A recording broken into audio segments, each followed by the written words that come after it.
Gentlewoman from New York, Ms. Ocasio Cortez, is recognized for 5 minutes. Thank you, Madam Chair. Mr. Sloan, earlier today you said that Wells Fargo does not put profits over people, correct? That's correct. I'm interested in the human rights abuses and environmental disasters that some say are financed by your bank, Wells Fargo. In a recent Guardian article by Crystal Tubles and Matt Remley, they stated, Wells Fargo has pursued profits without principles by investing in private prisons, for-profit immigration detention centers, loan shark-like payday lending, and holding much of the bond debt, strangling Puerto Rico's efforts to lift itself out of its financial crisis. Is it true that Wells Fargo has invested or financed in some of these industries? We made a decision 2 years ago to exit the 2 relationships that we had with 2 private prison firms. One has been exited, and then when the credit agreement with the other one amortizes and matures, we will no longer have that relationship. Are those 2 companies Geo Group and CoreCivic? Correct. And which one has been exited, Geo Group or CoreCivic? I can't recall exactly which one. But, okay. Yep.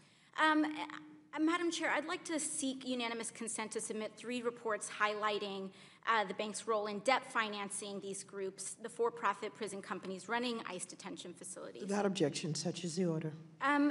Mr. Sloan, why was the bank involved in the caging of children and financing the caging of children to begin with? I don't know how to answer that question because we weren't. So in finance, you were financing and involved in debt financing of CoreCivic and Geo Group, correct? For a period of time, we were involved in financing one of the firms. We're not anymore, and the other. I'm not familiar with the specific assertion that you're making, but we weren't directly involved in that. Okay, so these companies run private detention facilities run by ICE, which is involved in caging children. But I'll move on. Mr. Sloan, Wells Fargo was also an investor, a major investor in the Dakota Access Pipeline and the Keystone XL pipelines. They were prime investors and lenders to companies building these pipelines in defiance of Standing Rock Sioux's treaty rights to protect its water and sacred lands. They warned early on, the Lakota Sioux warned early on that the pipeline was unstable and bound to leak.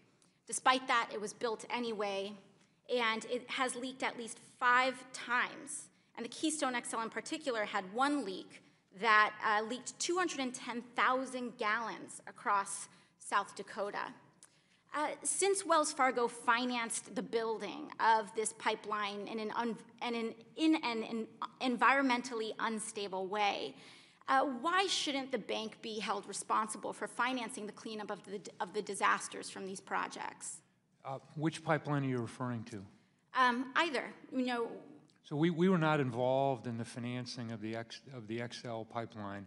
We were one of the 17 or 19 banks that was involved in the financing of the Dakota Access Pipeline. Okay, so Wells Fargo hasn't financed any company associated with the Keystone XL pipeline? No, I didn't say that. I said we're not involved in financing that pipeline specifically. Okay, so let's focus on the Dakota Access Pipeline. Should Wells Fargo be held responsible for the damages incurred by climate change due to the financing of fossil fuels and these projects?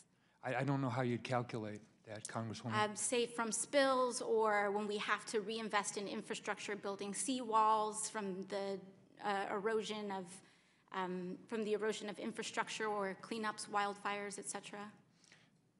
Related to that pipeline, I'm not aware that there's been any of what you described that's occurred related to that pipeline. How about the cleanups from the leaks of the Dakota Access Pipeline? I'm not aware of the leaks associated with the Dakota Access Pipeline that you're describing. So hypothetically, if there was a leak from the Dakota Access Pipeline, why shouldn't Wells Fargo pay for the cleanup of it since it paid for the construction of the pipeline itself? Because we don't operate the pipeline. We provide financing to the company that's operating the pipeline. Our responsibility is to ensure that at the time that we make that loan, that customer, and we have a group of people in Wells Fargo, including an environmental oversight group headed by one of my colleagues who used to be at the EPA. So to one ensure question, that why did Wells Fargo finance this pipeline when it was widely seen to be environmentally unstable?